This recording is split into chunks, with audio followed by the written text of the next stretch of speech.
जय हिंद दोस्तों, स्वागत है आपका आपके चैनल लर्निंग जीके पर। दोस्तों कैसे हैं? आई होप आप सब अच्छे होंगे। दोस्तों इस वीडियो में हम देखेंगे रासायनिक समीकरणों को किस प्रकार संतुलित किया जाए। दोस्तों यहाँ से प्रत्येक बोर्ड्स एग्जामिनेशन में क्वेश्चंस आता है दोस्तों, तो आइए देखते हैं इसको काफ़ी आसान तरीके से। सबसे पहले हम देखेंगे कि रासायनिक समीकरण क्या होता है। रासायनिक समीकरण जो केमिकल रिएक्शन होता है उसका इक्वेशन क्या होता है। रासायनिक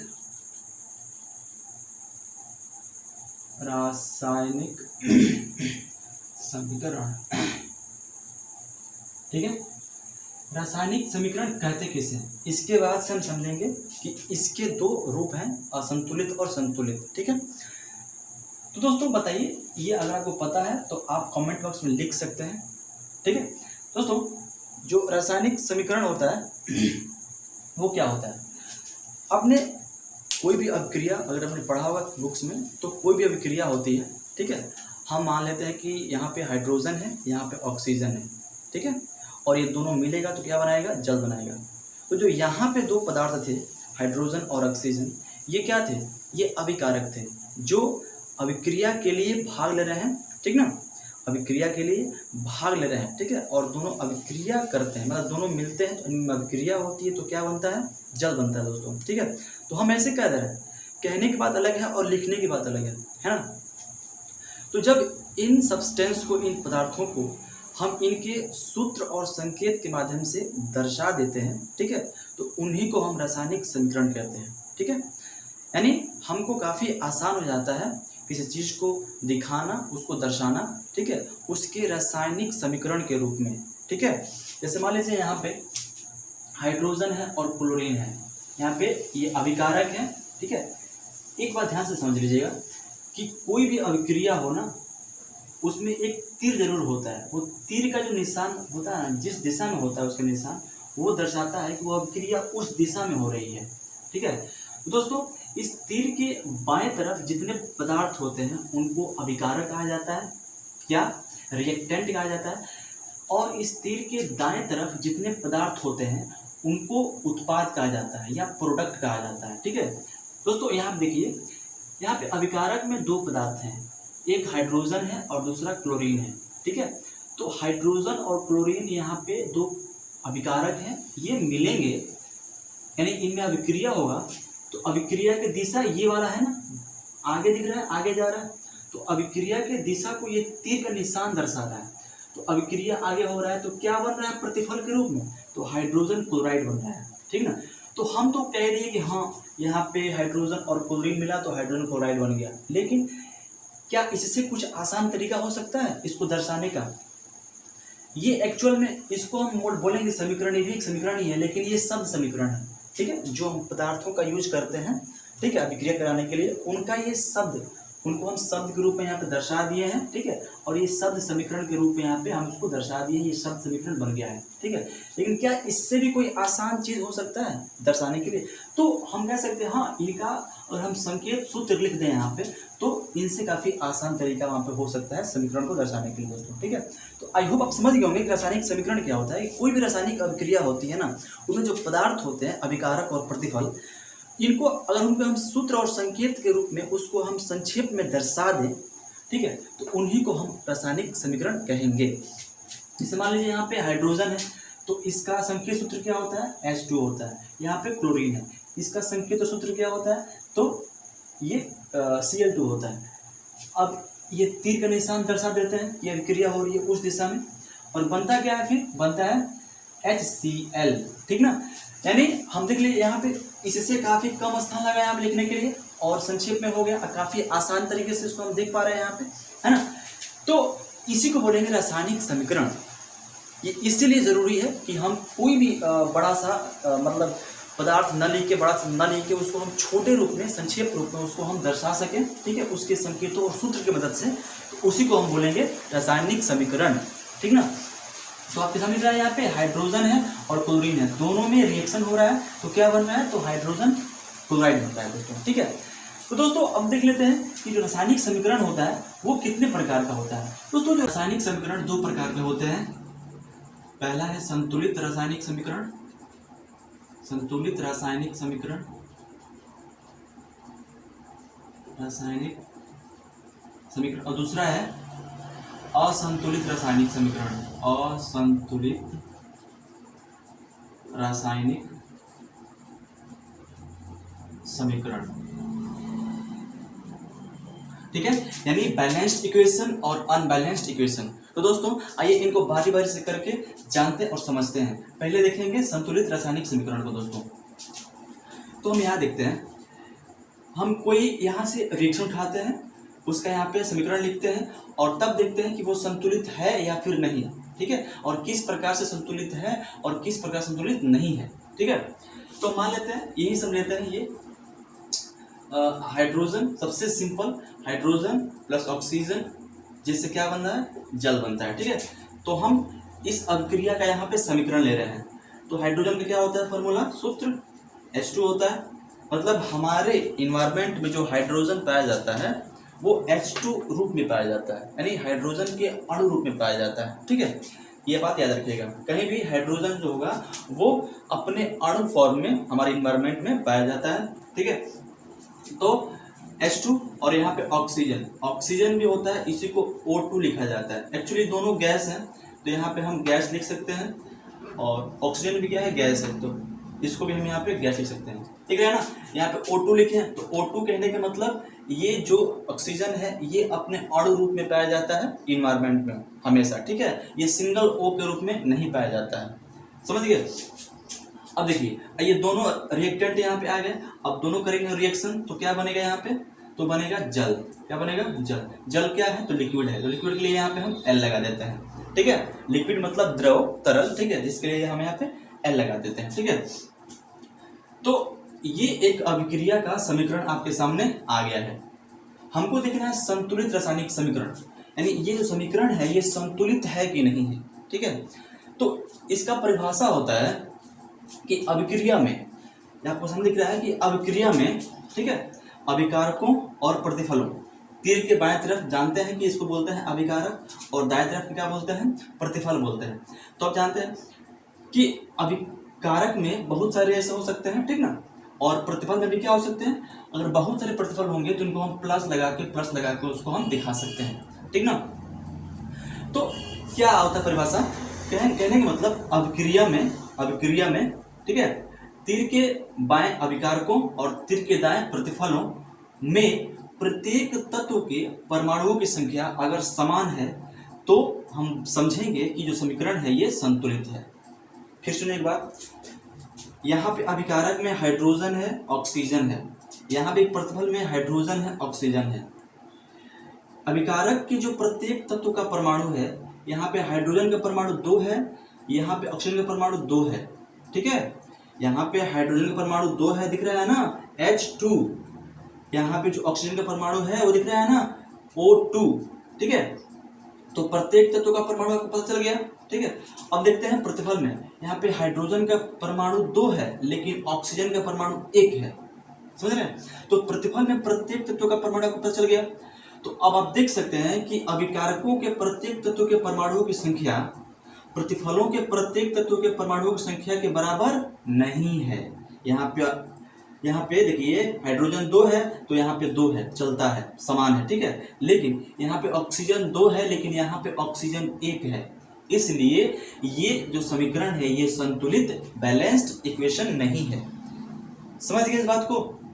तो फ्रेंड्स, ऐसे ही समीकरण जो संतुलित नहीं होते हैं उनको ही क्या कहते हैं, असंतुलित समीकरण कहते हैं या फिर अनबैलेंस्ड इक्वेशन कहते हैं। इन्हीं सभी अनबैलेंस्ड इक्वेशंस का यहाँ पे एग्जांपल दिया गया है। ये सभी अनबैलेंस्ड है, इनको संतुलित करना है। हमारा टॉपिक क्या था, निम्न रासायनिक समीकरणों को जो असंतुलित हैं इनको संतुलित करना है। ठीक है, तो इनको हम एग्जांपल में लाए हैं संतुलित करने के लिए। इसके पहले हम बता दिए ये सब ताकि आपको समझ में आ जाए अच्छे से। ठीक है, ये समझ गया। तो एक बार आप फिर सुन लीजिए परिभाषा को। ऐसा रासायनिक समीकरण जिनमें अभिकारकों और प्रतिफलों के प्रत्येक तत्व के परमाणुओं की संख्या समान है तो ऐसा रासायनिक समीकरण संतुलित रासायनिक समीकरण कहलाता है। अगर ऐसा नहीं है तो वो कैसा है, तो वो असंतुलित रासायनिक समीकरण है, या फिर उसका एक और नाम है, उससे बोलते हैं कंकाली रासायनिक समीकरण। ठीक है, तो दोस्तों आइए, ये सभी एग्जाम्पल्स हैं जो कि सभी असंतुलित हैं, इनको हम संतुलित करते हैं। ठीक है, तो आइए बारी बारी से इसको हम देखते हैं। इसको मिटा देते हैं दोस्तों। पहला है हाइड्रोजन, जो अभिकारक में है हाइड्रोजन और क्लोरीन, ठीक है, ये दोनों का रिएक्शन होता है तो क्या बनता है, हाइड्रोजन क्लोराइड।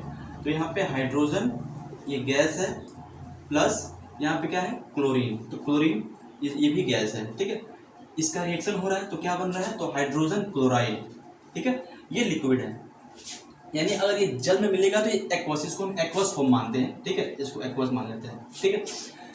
तो आप देख सकते हैं कि जो प्रत्येक तत्व, कहने का अभिकारक यहाँ पे है और प्रतिफल है, ठीक है, आप देख सकते हैं कि प्रत्येक अभिकारक की जो परमाणु है वो कितने हैं और प्रत्येक जो प्रतिफल के परमाणु है वो कितने हैं, ठीक है। यहाँ देखिए हाइड्रोजन के परमाणु यहाँ पे 2 दिख रहे हैं, लेकिन यहाँ पे कितने हैं, 1 दिख रहे हैं। यहाँ देखिए क्लोरीन के परमाणु 2 दिख रहे हैं, लेकिन यहाँ पे कितने हैं क्लोरीन के, 1 परमाणु है। तो जाहिर सी बात है ये समीकरण है ये संतुलित नहीं है, ये एक कंकाली समीकरण है, यानी असंतुलित समीकरण है ना।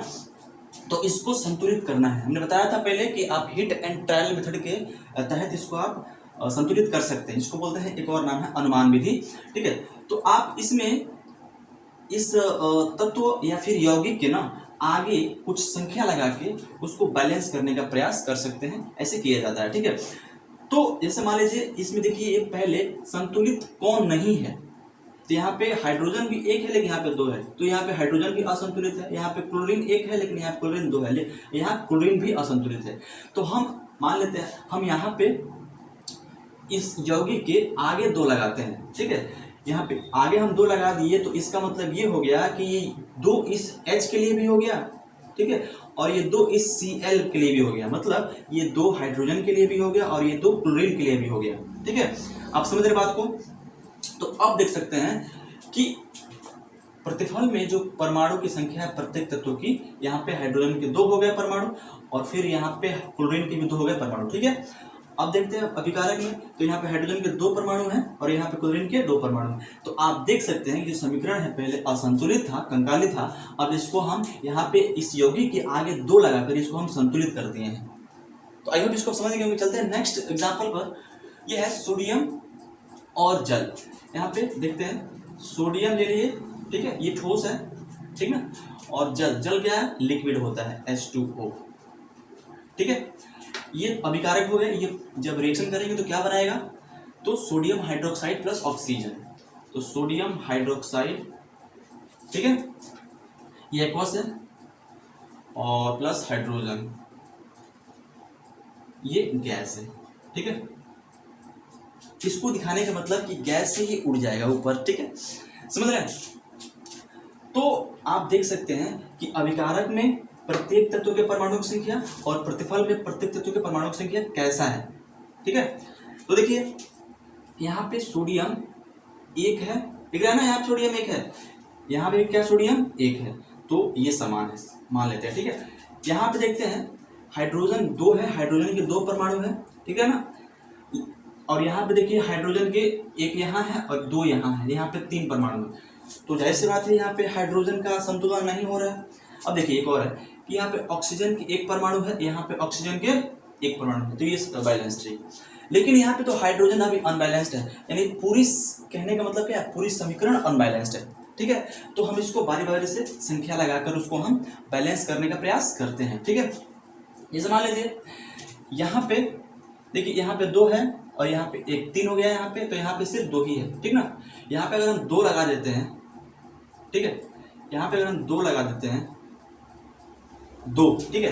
अब देखिए ये कितना हो गया हाइड्रोजन, यहाँ पे 4 हो गया, 2 दूना 4, 2 आगे लगे और 2 पहले से है, तो 2 दूना 4 हो गया यहाँ पे हाइड्रोजन, ठीक है। यहाँ पे अगर हम 2 लगा देते हैं, ठीक है, तो कितना हो गया, यहाँ पे सोडियम 2 हो गया, ये मतलब 2 इस सब के लिए है। हम जब आगे 2 लगा दे रहे हैं तो ये पूरी यौगिक के लिए हो जाएगा, यौगिक में जितने तत्व होंगे प्रत्येक तत्व के लिए हो जाएगा, ठीक है। तो यहाँ पे 2 ये किसके बोलते हैं, सोडियम के लिए हो गया, और यहाँ पे 2 ऑक्सीजन के लिए भी हो गया, और ये 2 हाइड्रोजन के लिए भी हो गया, ठीक है। अब देखिए इधर सोडियम के 2 परमाणु हो गए, ऑक्सीजन के 2 परमाणु हो गए, हाइड्रोजन के 2 और प्लस 2 4 परमाणु हो गए, ठीक है। तो यहाँ पे हमको सोडियम का 2 परमाणु करना पड़ेगा ना, हाँ, तो इसलिए आगे हम यहाँ पिछू जी नहीं लगाते हैं, पिछू जी मतलब पिछू संख्या नहीं लगाते हैं, ठीक है, आगे लगाते हैं, ठीक है। जब संतुलित करते हैं तो जो संख्या लगाना होता है वह हमेशा यौगिक या तत्व के आगे लगाते हैं, पीछे नहीं लगाते हैं, ये बात ध्यान रखिएगा, कभी भी ऐसा मत करिएगा, नहीं तो वो गलत हो जाएगा। ठीक है, तो यहाँ पे अब देखते हैं अभिकारक में जो सोडियम के परमाणु 2 हो गए इधर, ठीक है, इधर भी कितने हैं, 2 हो गए हैं। देखते हैं इधर हाइड्रोजन के परमाणु कितने हो गए हैं, यहाँ पे आपको दिख रहा है कि 4 हो गए हैं, ठीक ना। और यहाँ देखिए ये हाइड्रोजन के यहाँ से 2 परमाणु और यहाँ पे 2 परमाणु, कितने हो गए, 4 हो गए। ठीक है, अब देखते हैं यहाँ पे ऑक्सीजन के, तो ये 2 ऑक्सीजन के लिए है, तो ये ऑक्सीजन के 2 परमाणु हो गए यहाँ पे, और यहाँ पे कितना, ऑक्सीजन का 2 परमाणु हो गया। तो इस प्रकार से जो समीकरण है हमारा संतुलित रासायनिक समीकरण के रूप में बन गया है, ठीक ना। आप समझ रहे हैं इसको। देखते हैं नेक्स्ट एग्जाम्पल को। इसको आयरन और जल, आयरन के हम इसका फॉर्मूला होता है सूत्र Fe होता है, ठीक है, ये ठोस है, लिक्विड है। और जल क्या होता है, H2O होता है, क्या होता है, H2O, ये लिक्विड है।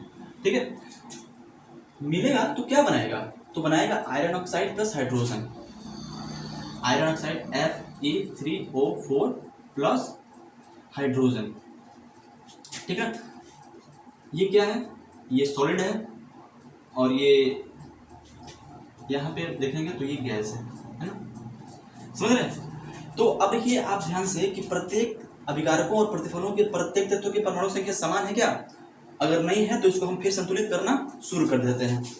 इधर क्या है, ध्यान से देखिए, जो पहले संतुलित नहीं होता है वहां से शुरुआत करते हैं। ठीक है, यहाँ पे क्या है, फेरस जो आयरन है इसके 3 परमाणु दिख रहा है, यहाँ पे 3 परमाणु है, लेकिन यहाँ पे अभिकारक में सिर्फ एक ही परमाणु है, तो यहाँ पे हमको 3 करना पड़ेगा ना, तभी तो होगा बैलेंस्ड प्रतिफल में और अभिकारक में। ठीक है, ये तो हो गया। अब देखिए यहाँ पे ऑक्सीजन के 4 परमाणु हैं, लेकिन यहाँ पे कितने ऑक्सीजन के, यहाँ पे ऑक्सीजन के एक ही परमाणु है, तो हमको यहाँ पे 4 लिखना पड़ेगा ना, तभी तो ऑक्सीजन के 4 परमाणु हो पाएंगे। समझ रहे बात को, ये तो हो गया बैलेंस ऑक्सीजन तक। यहाँ पे हाइड्रोजन के 2 परमाणु हैं, लेकिन अब यहाँ पे देखिए, यहाँ पे 2 पहले थे ऑलरेडी और 4 लगा दिए, तो यहाँ पे अब 8 हो गए हैं हाइड्रोजन के परमाणु। ठीक है, लेकिन यहाँ पे 2 ही हैं, तो यहाँ पे भी हम अगर 4 लगा देते हैं तो यहाँ पे भी हाइड्रोजन के परमाणु 8 हो जाएंगे। तो इस प्रकार से जो हमारा ये समीकरण था, जो कंकाली था, अब ये पूरी तरह से भर चुका है, यानी संतुलित हो चुका है। समझ रहे बात को। देखते हैं नेक्स्ट एग्जाम्पल। ये तो हमने कर लिया था, हाँ, मतलब हाइड्रोजन ऑक्सीजन जल बनता है, तो उसको एक बार फिर देख लेते हैं। Hydrogen gas plus oxygen gas, ठीक है, यहाँ पे जल बनाएगा लिक्विड। यहाँ पे हाइड्रोजन के 2 हैं, यहाँ पे 1 है, सॉरी यहाँ पे 2 है, मतलब ये 2 बैलेंस्ड है, लेकिन यहाँ पे ऑक्सीजन के 2 परमाणु है, यहाँ पे 1 परमाणु है, तो यहाँ पे हम 2 कर देंगे, 2 कर दिया ना। तो ऑक्सीजन का तो 2 हो गया, लेकिन अब हाइड्रोजन का 4 हो गया है परमाणु यहाँ पे प्रतिफल में। ठीक है, तो इसलिए हम अभिकारक में भी हाइड्रोजन के 4 परमाणु बनाएंगे, तो यहाँ पे भी हम क्या लगा देंगे, 2 लगा देंगे। तो यहाँ पे हाइड्रोजन के अब 4 परमाणु हो गए, और यहाँ पे भी क्या हो गए, हाइड्रोजन के 4 परमाणु हो गए। ठीक है, यहाँ पे ऑक्सीजन के 2 परमाणु हो गए, और यहाँ पे ऑक्सीजन के 2 परमाणु हो गए, दिख रहा है ना, आगे हम 2 लगा दिए हैं, तो ऑक्सीजन के लिए भी 2 हो गया है। ठीक है, तो आई होप इसको समझ गए होंगे आप। चलते हैं नेक्स्ट एग्जाम्पल है बेरियम क्लोराइड और सल्फ्यूरिक अम्ल। ठीक है, तो इसके लिए पहले इसको मिटा देते हैं। बेरियम क्लोराइड BaCl2, ठीक ना, और सल्फ्यूरिक अम्ल H2SO4। ठीक है, ये जब रिएक्शन करेगा तो क्या बनाएगा, बेरियम सल्फेट BaSO4 और हाइड्रोक्लोरिक अम्ल HCl। ठीक है, अब देखिए ध्यान से कि अभिकारक में प्रत्येक तत्व का परमाणु प्रतिफल के प्रत्येक तत्व के परमाणु के समान है या नहीं है। अगर ऐसा नहीं है तो इसको हमको समान करना है ना। अब देखिए इधर बाएं तरफ बेरियम का कितना परमाणु है, 1 परमाणु है, यहाँ पे कितना परमाणु है, 1 परमाणु है, बैलेंस्ड है। ठीक है, यहाँ पे क्लोरीन का 2 परमाणु है, लेकिन यहाँ पे क्लोरीन का 1 ही परमाणु है। ठीक है, तो बैलेंस करना पड़ेगा ना, तो आगे यहाँ पे हम 2 लिख देंगे। समझ रहे बात को। तो यहाँ पे क्लोरीन का 2 था, तो अब यहाँ पे कितना हो गया है, क्लोरीन का 2 परमाणु हो गया है। ठीक है, अब देखिए यहाँ ध्यान से बचा हाइड्रोजन। देखिए यहाँ पे हाइड्रोजन का 2 परमाणु था अभिकारक में, और प्रतिफल में कितना हो गया, हाइड्रोजन का भी 2 परमाणु यहाँ पे हो गया है, दिख रहा है ध्यान से। HCl या हाइड्रोक्लोरिक अम्ल एक यौगिक था, लेकिन यौगिक में आप जानते हैं कि तत्वों का वो होता है, एक निश्चित अनुपात में होता है मिलन, तभी तो बनता है यौगिक ना। तो यहाँ पे हाइड्रोजन के लिए भी 2 हो गया, और यहाँ पे क्लोरीन के लिए भी 2 हो गया। ठीक है, तो अब देखिए ध्यान से कि ये बैलेंस हुआ कि नहीं हुआ। बैलेंस हो गया है। कैसे, फिर देख रहे हैं यहाँ पे अभिकारक में बेरियम के कितने हैं, एक परमाणु है, यहाँ प्रतिफल में एक परमाणु है, यहाँ पे क्लोरीन के एक परमाणु है, और यहाँ पे भी दो परमाणु है, यहाँ पे भी क्या है, क्लोरीन के दो परमाणु है। यहाँ पे देखिए हाइड्रोजन के दो परमाणु है, और इधर भी हाइड्रोजन के दो परमाणु हो गए हैं। ठीक है, यहाँ पे देखिए सल्फेट जो आयन है इसके एक ही परमाणु है, मतलब SO4 अमीन आयन, ये आयन है। ठीक है, इसके एक ही परमाणु है। अगर इसको हम तोड़ भी लें सल्फर में ऑक्सीजन में तभी उतना ही आएगा। ठीक है, तो हम इसको एक ही साथ ले लेते हैं, जो SO4 का एक ही परमाणु है और यहाँ पे SO4 का एक ही परमाणु है। समझ रहे हैं। तो इस प्रकार से जो क्या है ये समीकरण है, ये बैलेंस समीकरण हो गया है। ठीक है, तो देखते हैं नेक्स्ट एग्जाम्पल को। मैग्नीशियम प्लस हाइड्रोक्लोरिक अम्ल, मैग्नीशियम ठोस है और हाइड्रोक्लोरिक अम्ल HCl। ठीक है, ये क्या है एक्वस। ये देखते हैं क्या बनाएगा, तो मैग्नीशियम प्लस हाइड्रोक्लोरिक अम्ल मिलेगा तो क्या बनाएगा, magnesium chloride plus hydrogen gas बाहर निकल जाएगा, तो MgCl2 प्लस H2। समझ रहे बात को ना।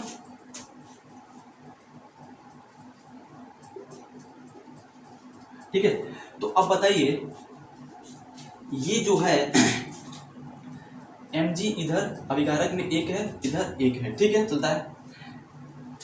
यहाँ पे देखिए हाइड्रोजन अभिकारक में एक है, लेकिन यहाँ पे हाइड्रोजन कितना है, दो है, तो हमको अभिकारक में भी हाइड्रोजन दो करना पड़ेगा। ठीक है, तो अब देखिए यहाँ पे हाइड्रोजन दो हो गया, तो वहाँ पे भी दो हो गया, बैलेंस हो गया। लेकिन अब देखिए यहाँ पे क्लोरीन भी दो हो गया है, आगे लगने से दो को क्लोरीन भी अब दो हो गया है, तो यहाँ पे क्लोरीन कितना है, ऑलरेडी दो है। समझ रहे बात को।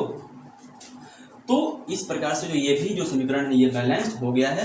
समझ रहे इसको। फिर देखते हैं एक बार फिर से, आपको डाउट हो तो आप, मैं जब दोबारा से कर रहा हूँ तो उसको ध्यान से देखिए यार। अभिकारक में कौन कौन है, तो मैग्नीशियम है और हाइड्रोक्लोरिक अम्ल है। ठीक है, तो मैग्नीशियम का एक परमाणु है। ठीक है, अब इसी को देखिए प्रतिफल में मैग्नीशियम के एक परमाणु है। देखिए अब हाइड्रोजन के कितने, दो परमाणु है, यहाँ पे मैं दो लगा दिया तब दो परमाणु हो गया हाइड्रोजन का। ठीक है, यहाँ देखिए हाइड्रोजन के दो परमाणु थे पहले से, तो ये बैलेंस्ड है। क्लोरीन का यहाँ पे भी दो परमाणु हो गया, दो क्लोरीन के लिए भी दो हो गया, यहाँ भी कितना है, क्लोरीन के दो परमाणु हो गया। तो दोनों तरफ यानी अभिकारकों और प्रतिफलों में प्रत्येक तत्व के परमाणुओं की संख्या अब समान हो गई है, दोनों तरफ समान हो गया है, बराबर हो गया है। तो हम समझ सकते हैं कि ये सभी रासायनिक जो समीकरण हमने बनाए ये सभी संतुलित हैं।